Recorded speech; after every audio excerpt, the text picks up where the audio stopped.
মদিন ভাই রোজা আছো? হ্যাঁ সেই ইনশাআল্লাহ। কটা করলা? আজকে কয়টা বান গেল? ভাঙি নেই। তার মানে ব্যক্তি আছে। হ্যাঁ সত্যি। মাশাআল্লাহ মদিন ভাই ব্যক্তি রোজা আছে। আপনারা সবাই দোয়া করবেন যাতে সব কয়েকটা রোজাই জানি করা হয়, সবটি করা হয়।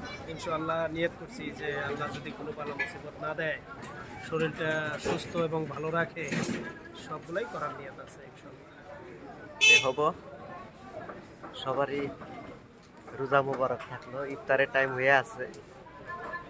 যাই হোক, এটা হচ্ছে সাতলাবাড়ি বাজার। বাবা চকচকে হয়ে গেছে। সাতলাবাড়ি বাজারে বসে রয়েছে আর কি। আপনারা সবাই ভালো থাকবেন, সুখে থাকবেন। রমজানের দিন সবাই দোয়া করবেন। আমিন।